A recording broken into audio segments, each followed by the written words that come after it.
Hello everyone, I am Rachna. Welcome back to my YouTube channel. आज की इस video में मैं लेके आई हूँ क्लास 12th के और मॉडल पेपर का ग्रामर पार्ट सॉल्यूशन, जो कि आपके लिए वीडियो बहुत ही इंपॉर्टेंट रहने वाली है। मैं सारे आपको कुछ भी ये ऐसा नहीं रहेगा कि ये कैसे, इसका आंसर ये कैसे आया। मैं आपको बड़े ही अच्छे तरीके से सारा एक्सप्लेन करूँगी कि इसका आंसर ये आया तो कैसे आया, और कुछ रूल्स भी आपको यहाँ पर बताए जाएंगे जो आपके एग्जाम पॉइंट ऑफ व्यू से बहुत ही इंपॉर्टेंट रहने वाले हैं। आपके 10 नंबर की बड़े अच्छे से तैयारी यहाँ से आपकी हो जाएगी। तो वीडियो को देखते रहिए। अगर चैनल को सब्सक्राइब नहीं किया है तो सब्सक्राइब कर लें, ताकि जो भी न्यू वीडियोस होंगी वो आप तक पहुंचती रहे। तो चलिए आज की इस वीडियो को बिना टाइम वेस्ट स्टार्ट करते हैं। Fill in the blanks by choosing the correct form of the verb. ठीक है, करेक्ट फॉर्म ऑफ वर्ब हमें चूज करके इस सेंटेंस में फिल करना है। The patient blank before the doctor came. तो यहाँ पे जो हमारा करेक्ट ऑप्शन रहेगा option number A, the patient had died before the doctor came. यहाँ एक चीज़ ध्यान रखना, जब हमारे सेंटेंस में बिफोर दिया होता है तो ये रूल होता है हमारा कि बिफोर से पहले हमें किसका यूज़ करना है, हैड प्लस में वर्ब की थर्ड फॉर्म का यूज़ करना है, और बिफोर के बाद हम यूज़ करते हैं वर्ब की सेकेंड फॉर्म। बहुत ही इंपॉर्टेंट आपका ये रूल है, एग्जाम में मोस्टली ये रूल पूछा ही जाता है, तो ध्यान रखना इस चीज़ को। ठीक है, तो ये इसीलिए क्योंकि बिफोर से पहले हेड प्लस वर्ब की थर्ड फॉर्म का यूज़ करते हैं, तो हमारा राइट ऑप्शन हमने चूज किया है ए का। ठीक है, और एक दूसरा रूल ये है कि जब सेंटेंस में, अब यहाँ तो इस सेंटेंस में तो बिफोर दिया हुआ है, लेकिन सेंटेंस में जब आफ्टर दिया हुआ हो तो आफ्टर के बाद हम हेड प्लस वर्ब की थर्ड फॉर्म करते हैं यूज़। ठीक है, और आफ्टर से पहले हम वर्ब की सेकेंड फॉर्म यूज़ करते हैं, ये बात भी आप ध्यान रखना। चलो नेक्स्ट देख लेते हैं। आई ब्लैंक ए बॉय, मैं एक लड़का हूँ। तो आई के साथ इज एम आर में से हम क्या यूज़ करेंगे, एम का यूज़ करेंगे। और इज का यूज़ किस किस के साथ होता है, ही सी इट, या फिर किसी का नाम होता है उसके साथ हम इज का यूज़ करते हैं। आई के साथ हम एम का यूज़ करते हैं, और बाकी जो प्लूरल हो गए और या फिर वी दे यू, इनके साथ हम आर का यूज़ करते हैं। तो ये चीज़ ध्यान रखना आप। आई के साथ यहाँ पे जो करेक्ट रहेगा, I am a boy, option number B is correct answer of this question. आगे देखो, you must blank traffic rules, आपको ट्रैफिक रूल्स को फॉलो करना चाहिए। तो यहाँ भी बहुत ही सिंपल यूज आपको देखने के लिए मिल रहे हैं। अगर आपने थोड़ा बहुत भी पढ़ा होगा तो आप इजीली सोल्व कर पाओगे, इतना कुछ भी कठिन इसमें नहीं है। बस एक बार रिवाइज करने का है, आपको रिवाइज कर लेना। यू मस्ट ब्लैंक, तो देखो यहाँ पे ना मस्ट, जो भी हमारे मोडाल्स होते हैं, मोडाल्स के बाद हम किसका यूज़ करते हैं, वर्ब की फर्स्ट फॉर्म का यूज़ करते हैं। तो मस्ट तो हमारा मॉडल है, तो इसके बाद हम वर्ब की फर्स्ट फॉर्म का यूज़ करेंगे, और वर्ब की फर्स्ट फॉर्म तो सिर्फ हमारे ऑप्शन ए में यूज है। ठीक है, तो क्या आ जाएगा, you must obey traffic rules. ठीक है, क्योंकि मस्ट के बाद always we use verb first form after modals. Next देखते हैं, यहाँ पे आपका ये सेंटेंस दिया हुआ है, इनडायरेक्ट स्पीच। ठीक है, तो यहाँ देखते हैं, डायरेक्ट स्पीच में ये सेंटेंस दिया हुआ है और इसको चेंज करना है इनडायरेक्ट स्पीच में। Anshu said I am a good student, क्योंकि ये सेंटेंस हमारा सिंपल है। ठीक है, अब देखो यहाँ तो आपको ये सोल्व करके दे दिया, लेकिन कई बार ऐसा होता है सोल्व करके ना दिया जाए तो भी आपको आना चाहिए, आपको पता होना चाहिए क्या क्या रूल्स है, कैसे आपको इनको करना है। तो मैं आपको बताती हूँ। देखो, ये जो अंशु सैड है, इतना जो पार्ट है ये क्या है, रिपोर्टिंग वर्ब का, और ये जो पीछे का पार्ट है इसको बोलते हैं रिपोर्टेड स्पीच, जो कि हमारे इन्वर्टेड कोमास के अंदर होता है। ठीक है, तो जब हमारा ये सेंटेंस सिंपल सेंटेंस होता है तो वहाँ पे इन दोनों को जोड़ने के लिए, रिपोर्टिंग वर्ब और रिपोर्टेड स्पीच को जोड़ने के लिए हम दैट का यूज़ करते हैं। ठीक है, अगर यहाँ पे सिंपल सेंटेंस है और यहाँ सैड है तो सैड का सैड ही रहता है। अगर यहाँ पे सैड टू होता तो ये चेंज हो जाता टोल्ड में। ठीक है, क्योंकि यहाँ पे सैड है तो सैड का सैड ही रहेगा। Anshu sad that. अब आई फर्स्ट पर्सन है, जो कि चेंज होता है किसके अकॉर्डिंग, सब्जेक्ट के अकॉर्डिंग। ये रूल है हमारा SON 1 2 3। First person change according to subject, second according to object, and third person doesn't change. ठीक है, तो फर्स्ट पर्सन सब्जेक्ट के अकॉर्डिंग चेंज होता है। सब्जेक्ट किसका, हमारी जो रिपोर्टिंग वर्ब है इसका सब्जेक्ट, मतलब अंशु। ठीक है, अंशु के अकॉर्डिंग ये चेंज होगा। तो यहाँ पे अब देखो, यहाँ तो क्योंकि सोल्व करके दिया हुआ है, लेकिन अंशु तो लड़का भी हो सकता है, लड़की भी हो सकती है, हमें तो नहीं पता ना। तो अगर यहाँ सोल्व करके ना दिया होता तो हम अपने अकॉर्डिंग मान लेते, चाहे हम ही लिखते चाहे हम सी लिखते, क्योंकि यहाँ कुछ क्लियर नहीं हो रहा है कि अंशु, आजकल तो अंशु लड़कों के भी नाम होते हैं और लड़कियों के भी। ठीक है, बट यहाँ पे दिया हुआ है सी, मतलब ये लड़की है। ठीक है, अब इज एम आर, जब हमारे डायरेक्ट स्पीच में इज एम आर होते हैं, तो इनडायरेक्ट स्पीच में वो चेंज हो जाते हैं वोज वर में। तो सी के अकॉर्डिंग यहाँ पे यूज हो जाएगा वोज का, सी वोज ए गुड स्टूडेंट। तो हमारा ऑप्शन ए यहाँ पे रहेगा करेक्ट आंसर। होप स्टूडेंट्स आपको समझ आया होगा। चलो नेक्स्ट देखते हैं। Our teacher said the circumference of a circle is given by 2 pi r. हम ये यहाँ पे देखो, यहाँ कहते हैं कि टीचर ने कहा कि जो सर्कमफ्रेंस होती है सर्कल की उसको कैसे करते हैं, उसके लिए क्या यूज़ करते हैं 2 पाई आर। ठीक है, अब देखो यहाँ ये कैसे होगा, ये इतना पार्ट हमारे रिपोर्टिंग वर्ब हो गया, ये रिपोर्टेड स्पीच हो गया, सेंटेंस हमारा सिंपल है, दोनों को जोड़ने के लिए कनेक्टर दैट का हम यूज़ करेंगे। अब यहाँ देखो, ये जो हमारा सेंटेंस है अगर इसमें कोई भी यूनिवर्सल ट्रूथ होता है, ठीक है, कोई भी यूनिवर्सल ट्रूथ हो, किसी का हैबिचुअल एक्शन हो या फिर कोई भी हिस्टोरिकल फैक्ट हो, जो भी फैक्ट होता है तो उसका टेंस चेंज नहीं होता है। तो ये तो बिल्कुल सच्चाई है, ठीक है, ये तो फैक्ट ही है, तो इसका टेंस चेंज नहीं होगा। कहने का मतलब यहाँ पे इज गिवन है तो सेम एज इट इज़ यहाँ भी इज गिवन ही आएगा। ठीक है, तो क्या हो जाएगा हमारा इज गिवन। तो ऑप्शन सी हमारा यहाँ पे रहेगा करेक्ट आंसर। आपको समझ आ गया होगा कि जो हिस्टोरिकल फैक्ट होते हैं, हैबिचुअल एक्शन होते हैं, कोई फैक्ट होता है तो उनका टेंस चेंज नहीं करते हम, तो यहाँ same as it is given ही आएगा। नेक्स्ट देखते हैं। The hermit said to the panicking crowd what is your problem. ठीक है, तो यहाँ हमें ये ब्लैंक में फिल करना है। अब क्या आएगा यहाँ मैं आपको बताती हूँ। देखो सेंटेंस कैसा हमारा इंटेरोगेटिव सेंटेंस है, रिपोर्टिंग वर्ब और रिपोर्टेड स्पीच को जोड़ने के लिए हमें इफ़ या वेदर का यूज़ करना है। ठीक है, बट यहाँ पे इस सेंटेंस में जो हमारा रिपोर्टेड स्पीच अगर हमारी WH फैमिली वर्ड से स्टार्ट होती है तो हम किसी भी कनेक्टर का यूज़ नहीं करते हैं रिपोर्टिंग वर्ब और रिपोर्टेड स्पीच को जोड़ने के लिए। ठीक है, क्योंकि ये जो WH फैमिली का जो वर्ड होता है सेम वही एज ए कनेक्टर हम यूज़ कर लेते हैं, और जब यहाँ पे सेड टू है तो सेड टू चेंज हो जाता है आस्क्ड में। तो इतना तो करेक्ट हुआ हमारा। अब मैंने आपको बताया कि यहाँ किसी भी कनेक्टर का यूज़ नहीं होगा बल्कि वोट ही एज ए कनेक्टर यहाँ पे काम करेगा, तो इतना यहाँ समझ आ गया हमें। अच्छा, अब क्या करना है यहाँ पे, क्योंकि सेंटेंस इंटेरोगेटिव है तो हमें ध्यान रखना है कि नरेशन में अगर सेंटेंस इंटेरोगेटिव होता है तो हमें उसको चेंज करना होता है, इनडायरेक्ट स्पीच में सिंपल सेंटेंस में हमें बदलना होता है। तो सिंपल सेंटेंस में तो पहले सब्जेक्ट आता है, फिर वर्ब आती है, फिर ऑब्जेक्ट आता है। ठीक है, तो उसी के अकॉर्डिंग अब हम चेंज करेंगे। तो व्हाट ये हो गया, अब प्रॉब्लम वॉज, मतलब यहाँ पे ये जो योर प्रॉब्लम है इसका चेंज करके क्या बना, प्रॉब्लम तो यहाँ लिख ही दिया बट योर के जगह पे हम यहाँ पे क्या लिखेंगे वो हमें लिखना है। ठीक है, और इज एम आर, क्योंकि ये डायरेक्ट स्पीच में इज एम आर है तो इनडायरेक्ट में वोज वर्ब में चेंज हो जाते हैं, तो प्रॉब्लम के अकॉर्डिंग यहाँ पे वोज लग गया था। ठीक है, अब ये चीज़ देखनी है हमें कि योर के जगह पे हम क्या यूज़ करेंगे। तो देखो आपको पहले भी बताया है कि रूल क्या होता है, SON 1 2 3।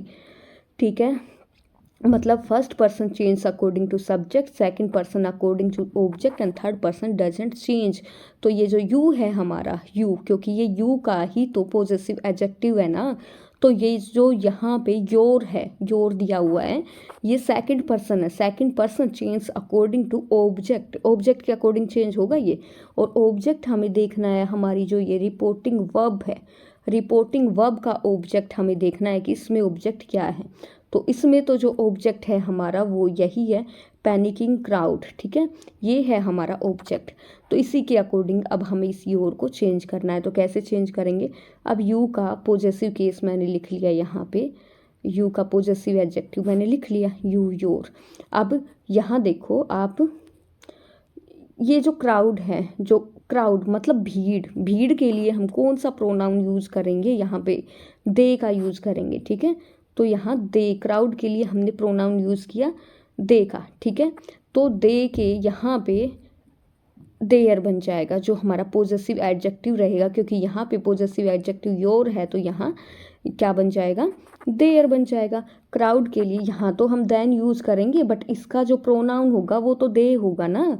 क्राउड के लिए यहाँ पे अगर हमें यूज़ करना होगा, मान लो यहाँ पे ये ना लिखा होता पैनिकिंग क्राउड तो दैम लिखा होता, ठीक है, ज़्यादा लोग हैं उनके लिए तो यहाँ तो देम लिखा होता, लेकिन देम का भी तो जो सब्जेक्टिव प्रोनाउन होता है वो देखना है ना हमें, तो वो क्या है, दे है। तो इसके अकॉर्डिंग यहाँ पे जो हमारा करेक्ट हो जाएगा देयर आएगा हमारा आंसर, देयर, THEIR, देयर। ठीक है, तो ये हो जाएगा what their problem was, option D यहाँ हो जाएगा करेक्ट आंसर। ये चीज़ अगर ना समझ आई हो तो दोबारा से बताती हूँ। यहाँ देखो योर हमारा सेकंड पर्सन है, सेकंड पर्सन चेंज होता है ऑब्जेक्ट के अकॉर्डिंग। ऑब्जेक्ट हमारा क्राउड है, तो क्राउड के लिए भी तो कोई ना कोई प्रोनाउन होगा ही ना यूज। जैसे मान लो किसी बच्चे का नाम दिया होता, फॉर एन एग्जाम्पल यहाँ पे सोहन दिया होता है, तो सोहन एक लड़का है, उसके लिए हम ही का यूज करते। ठीक है, यहाँ पे मोना दिया होता तो ये एक लड़की, इसके लिए सी का यूज करते। यहाँ पे क्राउड दिया हुआ है, भीड़ दिया हुआ है, तो इसके लिए क्या, दे का यूज करेंगे। तो उसी के अकॉर्डिंग हमने यहाँ पे ये जो योर है इसको चेंज कर दिया यू, क्योंकि योर का सब्जेक्टिव तो यू बनेगा ना, यू, और फिर ये हो गया पॉजेसिव एडजेक्टिव यू का।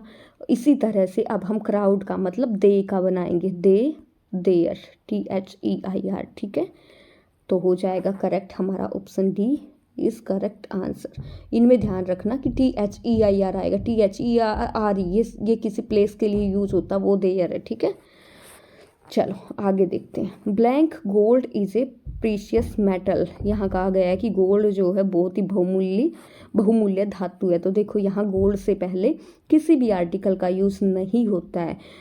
हम देखें कि कोई भी जो मटेरियल नाउन होते हैं उनसे पहले आर्टिकल का यूज़ नहीं होता है, लेकिन कुछ एक सेंस में हम इनसे पहले आर्टिकल का यूज़ कर भी लेते हैं। जैसे कि अगर अब इस सेंटेंस में तो गोल्ड से पहले किसी भी आर्टिकल का यूज़ नहीं होगा, ऑप्शन डी रहेगा हमारा यहाँ पे करेक्ट आंसर, ऑप्शन डी। ठीक है, करेक्ट आंसर मतलब जीरो आर्टिकल, कोई भी आर्टिकल यहाँ पे यूज़ नहीं होगा। अगर यही गोल्ड का ही ऐसे सेंटेंस बना के दिया होता, blank gold of Russia is very precious, इस टाइप से दिया होता, तो इसका मतलब क्या होता, यहाँ पर्टिकुलरली रसिया के गोल्ड के बारे में बात की गई होती, तो वहाँ उस सेंटेंस में हम गोल्ड से पहले दा का यूज़ करते। ठीक है, वहाँ पे हम यूज़ करते क्योंकि पर्टिकुलरली वहाँ रसिया के गोल्ड के बारे में बात होती, लेकिन यहाँ गोल्ड एज ए मेटल ये बोला गया है, तो इससे पहले किसी भी आर्टिकल का यूज़ नहीं होगा। तो कुछ एक हमें सेंटेंस के अकॉर्डिंग भी देखने पड़ते हैं, ये याद नहीं रख लेना कि गोल्ड में यूज़ नहीं हुआ तो मतलब कहीं भी यूज़ नहीं होगा, होता है लेकिन अकॉर्डिंग टू सेंटेंस होता है। नेक्स्ट देख लेते हैं। Blank boy who had lost his parents cried shrilly, कहते हैं वो बच्चा जिसने अपने माँ बाप को खो दिया है वो बड़े ही श्रीली मतलब बड़ी ही तेजी से वो रो रहा है। तो किस पर्टिकुलरली किसी बच्चे के बारे में बात हो रही है, तो यहाँ इससे पहले दा का यूज होगा, उस बच्चे के बारे में बात हो रही है जिसने अपने पेरेंट्स को खो दिया है। ठीक है, यहाँ आर्टिकल दा का यूज होगा, option C is correct answer. The sun rises in the east and sets in the west, यहाँ दोनों में दा आर्टिकल का यूज होगा, ऑप्शन ए रहेगा करेक्ट आंसर। बिकॉज जब कोई डायरेक्शंस होती हैं तो उनसे पहले हम आर्टिकल दा का यूज़ करते हैं। ठीक है, तो ऑप्शन ए हो जाएगा यहाँ पे हमारा करेक्ट आंसर। नेक्स्ट देखते हैं, यहाँ वॉइस के क्वेश्चंस दिए हुए। The man was crying over the robbery, तो वॉइस में ऑब्जेक्ट का सब्जेक्ट बनता है, सब्जेक्ट का ऑब्जेक्ट बनता है। ठीक है, तो यहाँ पे जो आगे आ जाएगा द रोबेरी। ठीक है, अब इस जो ये वॉज क्राइंग दिया हुआ है, देखो वॉइस को ना पहचानने का एक बहुत ही अच्छा तरीका मैं आपको बताऊँ, आप 10th से पहचाना करो। ठीक है, जब सेंटेंस में वोज वर्ब प्लस में वर्ब की फर्स्ट फॉर्म ING दिया होता है, तो ये जब हम पैसिव वॉइस बनाते हैं तो किस में चेंज होगा, पैसिव वॉइस बनाते हैं तो एक तो ये चीज़ होगी कि हमेशा वर्ब की थर्ड फॉर्म का यूज होगा। ठीक है, बहुत ही इंपॉर्टेंट रूल है ये, वर्ब की थर्ड फॉर्म का यूज होगा। दूसरा, वोज वर्ब किस में चेंज होते हैं, वोज बीइंग में या फिर वर बीइंग में। ठीक है, चाहे तो उसका वोज बीइंग बनेगा अगर वर, और या फिर उसका वर बीइंग बनेगा। ठीक है, ये चीज़ ध्यान रखना। तो हम ये देख लेंगे, अगर ऐसे ना पहचान में आए तो हम ऐसे भी मतलब ऑप्शन से भी सोल्व कर सकते हैं कि जिसमें इस टाइप से हो। तो चलो अब हम देखते हैं, यहाँ देखो ऑप्शन से ही मैं आपको पहले कराती हूँ। वोज बीइंग है इसमें, वोज बीइंग प्लस वर्ब की थर्ड फॉर्म इसमें भी है भाई, वोज बीइंग प्लस वर्ब की थर्ड फॉर्म। बाकी क्या मिस्टेक हो गई वो देखते हैं। बाय मैन, देखो यहाँ पे ये चेंज कर दिया गया, इसमें MEN लिख दिया गया है, बल्कि यहाँ तो ये था ना मैन, MAN था, तो सेम एज इट इज़ क्यों नहीं लिखा। ठीक है, द मैन ही आएगा ना, मैन थोड़ा ना आ जाएगा, द मैन ही आएगा, तो ऑप्शन सी यहाँ पे रहेगा करेक्ट आंसर। अब कैसे वो मैं आपको एक बार फिर से बता देती हूँ, ये तो मैंने हिंट से किया, वैसे बताती हूँ मैं। देखो ऑब्जेक्ट था, ऑब्जेक्ट का सब्जेक्ट बनाना है, बन गया द रोबेरी। ठीक है, अब सब्जेक्ट बन गया ये, इसके बाद रोबेरी के अकॉर्डिंग यहाँ पे वोज लगेगा, वर लगेगा, क्या लगेगा, तो रोबेरी के साथ वोज लगेगा। द रोबेरी वॉज, क्योंकि वॉज वर्ड चेंज होता है वॉज बीइंग या फिर वर बीइंग में, तो क्या आ जाएगा द रोबेरी वॉज बीइंग, और फिर क्राइड, क्राइंग इसकी थर्ड फॉर्म क्या हो जाएगी क्राइड, और फिर क्योंकि यहाँ पे इसके साथ प्रेपोजिशन जो यूज हुई है वो सेम एज इट इज़ ही प्रेपोजिशन, वर्ब के साथ जब कोई प्रेपोजिशन यूज हुई है तो वो सेम एज इट इज़ उस वर्ब के साथ ही आएगी, ठीक है। Cried over by the man, तो ऑप्शन सी हो जाएगा करेक्ट आंसर। नेक्स्ट देखते हैं, rescuers were saving the life of the droning kid, जो बच्चा डूब गया था उसकी लाइफ बचा रहे थे वहाँ जो बचाने वाले थे वो, ठीक है। यहाँ पे ये जो यहाँ ये सब्जेक्ट हो गया, ये हो गया वॉज वर्ब प्लस वर्ब की फर्स्ट फॉर्म प्लस आईएनजी, ये पूरा हमें एज ए ऑब्जेक्ट मानना है, ठीक है। तो इसका हम सब्जेक्ट बना देंगे the life of A droning kid, ये हो जाएगा the life of A droning kid. फिर इसके बाद क्या हो जाएगा, इसके अकॉर्डिंग, मतलब किड के बारे में बात हो रही है, was being saved by the rescuers, option D यहाँ पे हमारा रहेगा बिल्कुल करेक्ट आंसर, ठीक है। Option D is correct answer of this question. Next देखते हैं, Sharmila will take tea, Sharmila tea लेगी, यहाँ पे जो इसमें विल दिया हुआ है वो या तो विल बी में चेंज होगा या फिर शैल बी में चेंज होगा, ठीक है। तो जो टी है, टी हम ले लेंगे as a subject, tea will be taken by Sharmila, ये जिसमें भी रहेगा वो हो जाएगा करेक्ट आंसर, क्योंकि टी का सब्जेक्ट बन गया, विल किस में चेंज हो गया, विल बी में, टेक की third form taken by Sharmila, तो ऑप्शन ए यहाँ पे रहेगा हमारा करेक्ट आंसर। नेक्स्ट देखते हैं, drive fast lest we blank miss the flight, तेज चलाओ नहीं तो हमारी जो फ्लाइट है वो मिस हो जाएगी। तो क्या यहाँ पे देखो ध्यान रखना, मॉडल में जब लेस्ट दिया हुआ है तो वहाँ पे शुड आएगा, जो इससे पहले मैंने मॉडल पेपर कराया था उसमें भी मैंने बताया था कि अगर सेंटेंस में if there is given lest in a sentence तो हम उसमें मॉडल यूज़ करेंगे तो हमें शुड का यूज़ करना है, तो ऑप्शन बी यहाँ पे हमारा रहेगा करेक्ट आंसर।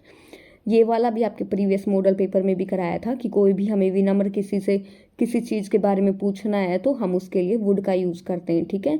जैसे किसी चीज़ के लिए परमिशन हम लें कि आप मुझे अपनी पेंसिल दे दोगी, would you give me your pencil, इस टाइप से, ठीक है। तो इसमें पूछा गया would you like to take tea, madam क्या आप चाय लेना पसंद करेंगी, तो यहाँ पे ऑप्शन हमारा ए रहेगा करेक्ट आंसर, वुड होगा हमारा यहाँ पे करेक्ट आंसर, ठीक है। अब नेक्स्ट देखो हमारा, ये भी मॉडल का ही है, तो इसमें देखो you blank stop drinking you have liver cirrhosis, यहाँ पे कहा गया है कि तुम्हें ड्रिंकिंग करना छोड़ना चाहिए क्योंकि तुम्हें तो लीवर की प्रॉब्लम है, लीवर सिरोसिस है, ये एक बहुत ही खतरनाक बीमारी होती है जिसमें लीवर के ऊपर कुछ दाग टाइप से हो जाते हैं, ठीक है, बहुत ही डेंजरस होती है। तो यहाँ ये कहा गया है कि इसमें क्या यूज होगा, देखो इस सेंस में जो ये सेंटेंस है इसमें हम मस्ट और शुड, ठीक है, चाहिए कि सेंस में हम दो मोडाल यूज़ करते हैं, मस्ट का यूज़ करते हैं और एक करते हैं शुड का यूज़। अब इन दोनों में आपको पहचानना है कि कब हम शुड का यूज़ करते हैं और कब मस्ट का यूज़ करते हैं।